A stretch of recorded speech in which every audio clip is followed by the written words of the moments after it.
Hello अस्सलाम वालेकुम दोस्तों। तो यार क्या हाल है। आज की इस वीडियो में हम बात करेंगे कॉल और ऑप्शन के बारे में, ठीक है, जो कि एक ऑप्शन स्ट्रेटजी है।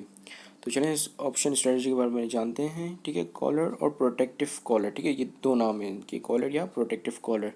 Is the strategy suitable for those who own some stock, ठीक है, यानी कि उस बंदे के लिए सुटेबल है जो कि स्टॉक्स ओन करता है and have made huge capital gains, और उस स्टॉक्स पे वो ऑलरेडी अच्छा खासा कैपिटल गेन कमा चुका है, ठीक है। कैपिटल गेन कमा चुका है यानी कि उसकी जो वैल्यू है वो इंक्रीज़ हो चुकी है उन स्टॉक्स की, ठीक है। तो इसको हम अकाउंटिंग की लैंग्वेज में अनरियलाइज प्रॉफिट भी बोलते हैं, ठीक है।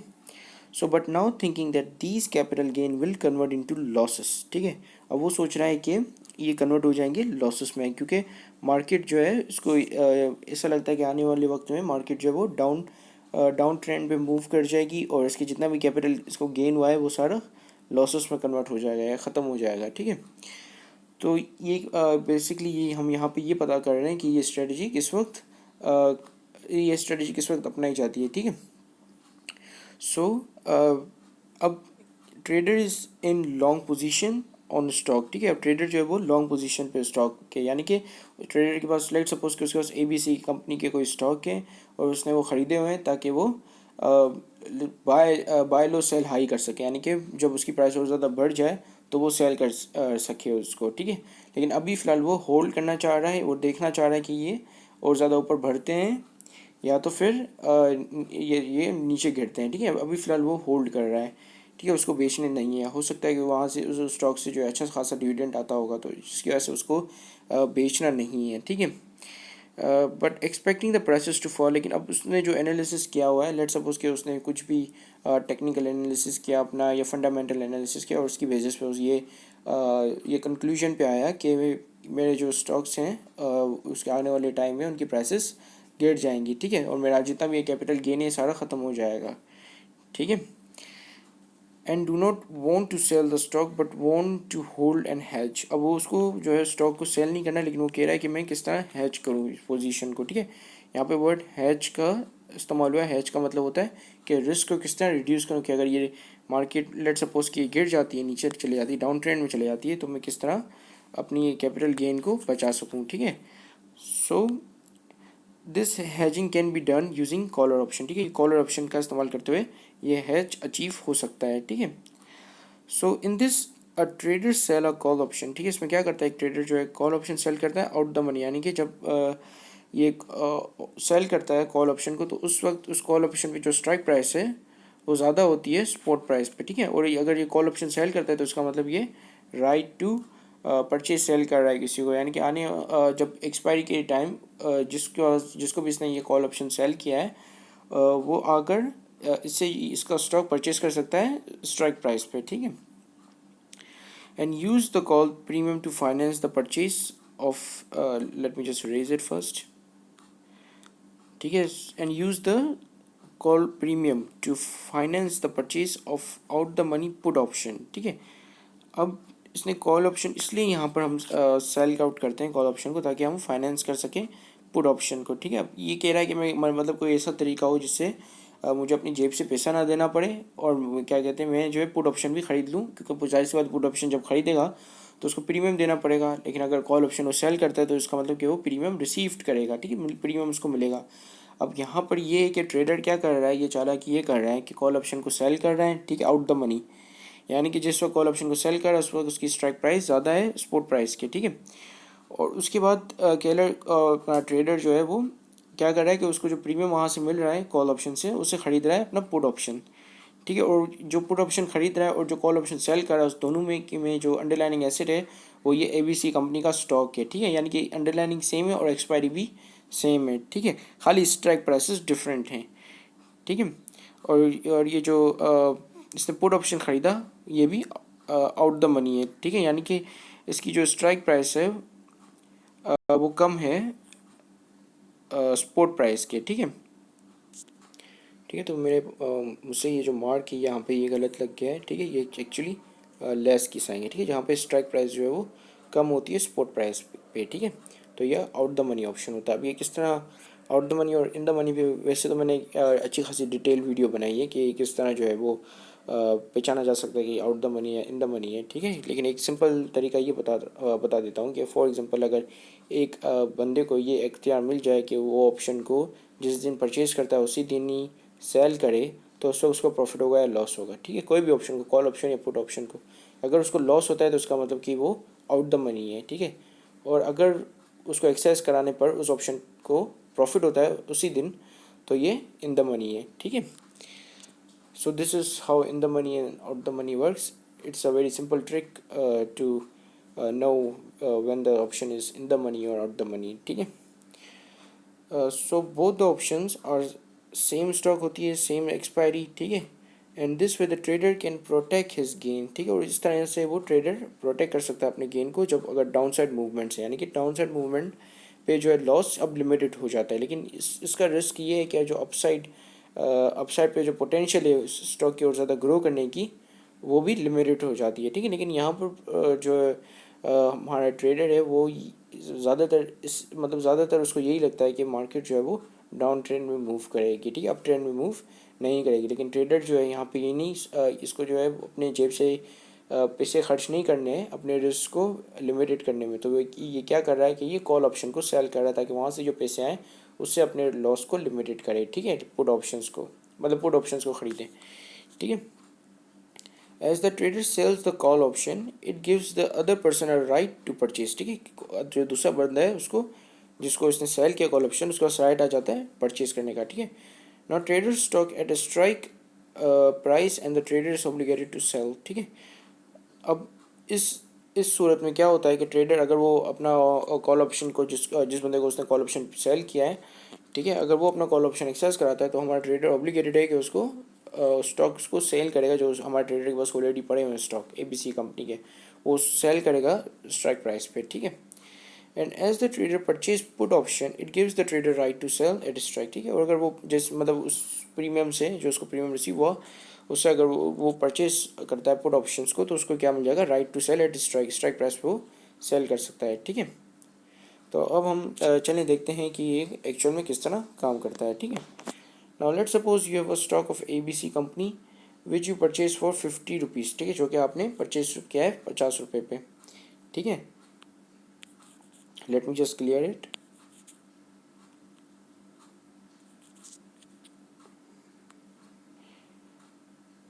In last month it showed 100% capital gain. कितना परसेंट कैपिटल गेन हुआ, पूरा 100% कैपिटल गेन, यानी कि 50 का डबल। तो आपका स्टॉक जो है वो कितनी वैल्यू पे पहुंच गया, 100 रुपये पे पहुंच गया, ठीक है। Means now it is currently trading at 100 rupees. Your analysis say that the stock will go down by 40%। आपको मतलब आपने जो एनालिसिस किया यहाँ पर उससे आपको ये सिग्नल मिला कि अब ये डाउन ट्रेंड में मूव करेगा या 40% तक गिर जाएगा, ठीक है, यानी कि 50 से 60 तक आ जाएगा। Some other factors like news या financial reports of ABC company says that it will go up.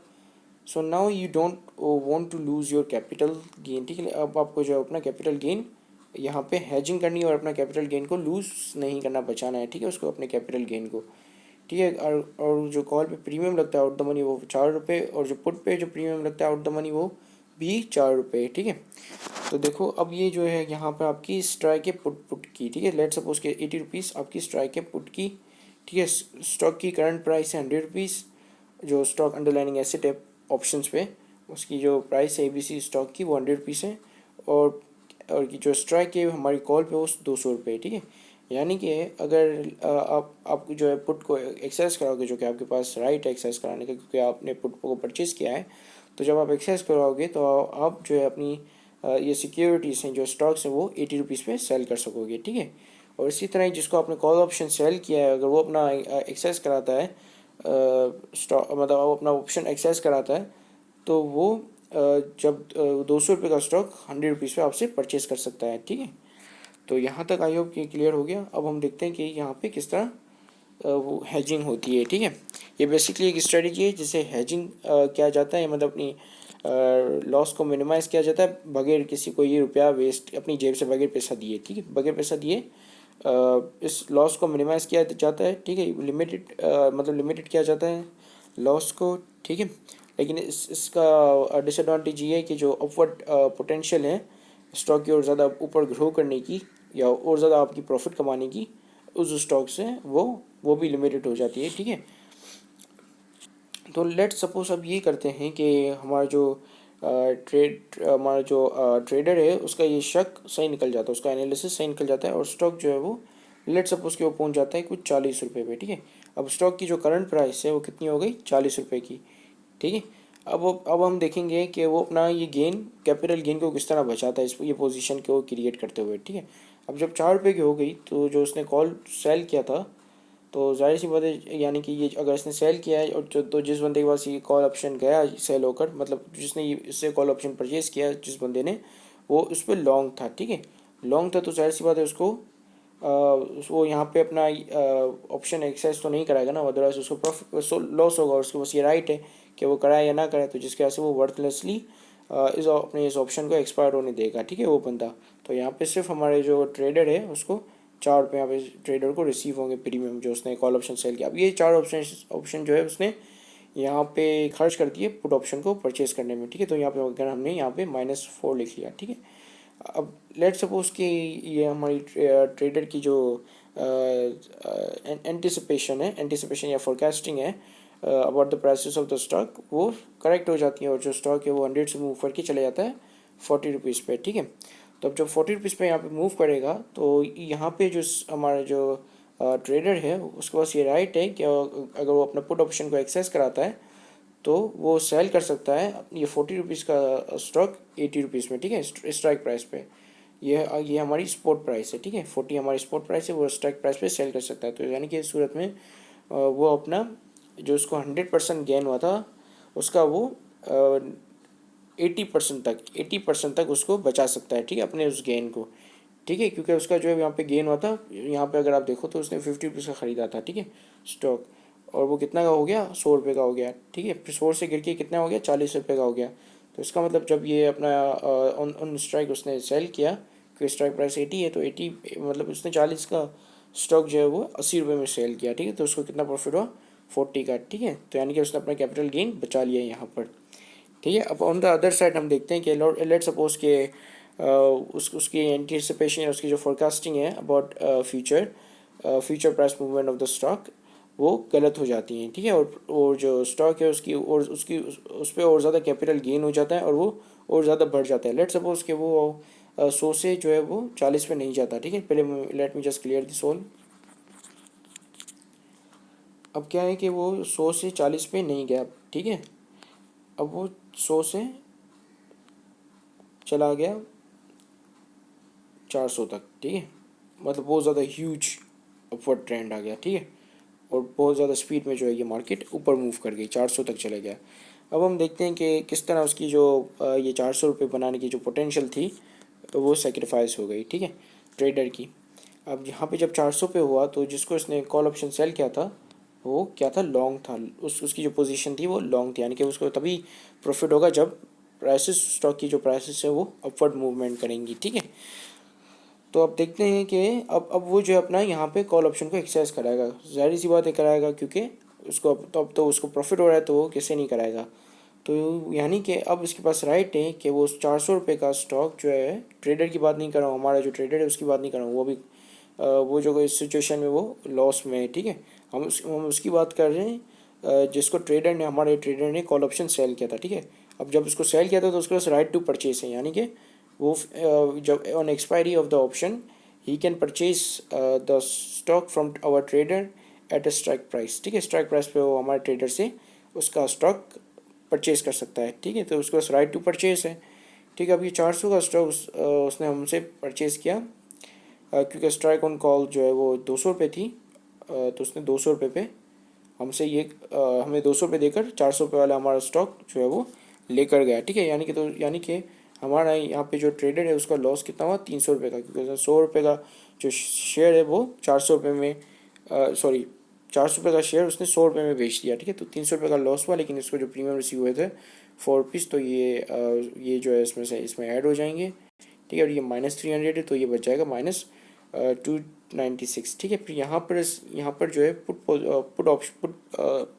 इसने जो पुट खरीदा था और इस पुट पे वो शॉर्ट था, हमारा जो ट्रेडर वो शॉर्ट था। तो जाहिर सी बात है जब प्राइसेस हमारे ट्रेडर के अगेंस्ट मूव करेंगी या अपवर्ड ट्रेंड में मूव करेंगी, तो हमारे ट्रेडर के पास राइट है कि उसको एक्सेस ना कराए और उसको वर्थलेसली एक्सपायर होने दे। ठीक है, तो उसने हमारे ट्रेडर ने जो है इसको वर्थलेसली एक्सपायर होने दिया, तो यहाँ पे हमारे ट्रेडर को लॉस हुआ -4 का, क्योंकि उसने प्रीमियम दिया था। ठीक है, जो प्रीमियम उसने कॉल ऑप्शन से रिसीव किया था, जो उसने कॉल ऑप्शन से प्रीमियम रिसीव किया वो पुट ऑप्शन में ख़रीदने में लगा लिया, लेकिन पुट ऑप्शन जो है वो आगे उसको इस्तेमाल में ना आया, यानी कि वो वर्थलेसली एक्सपायर हो गया, तो यहाँ पे -4 ये आ गया। ठीक है, फिर आप यहाँ पे जो है उसका नेट लॉस जो होगा वो -292 का होगा। ठीक है, क्योंकि यहाँ पे -296 है, फिर उसमें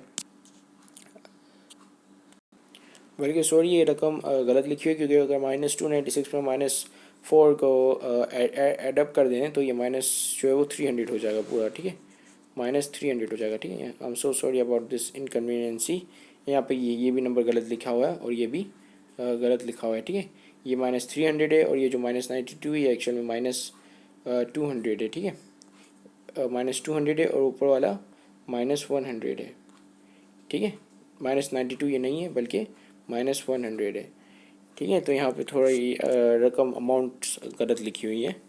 ठीक है, बट इट डजेंट मैटर। अब मैं बता रहा हूँ, अब आप मुझे जो एक्चुअल में जो चीज़ बतानी है कि ये हैच किस तरह काम करता है वो मैं अभी बताऊँगा। ठीक है, अब देखो ये तो हो गया ट्रेडर को लॉस। ठीक है, 300 का, 200 का और 100 रुपये का। ठीक है, अगर यहाँ पे प्राइस मूव इस जगहों पे अगर प्राइसेस मूव करती हैं तो ठीक है, 300 या 400 पे अगर प्राइसेस मूव करती हैं तो ये जो है वो इसको हमारे ट्रेडर को इतना उतना लॉस होगा। ठीक है,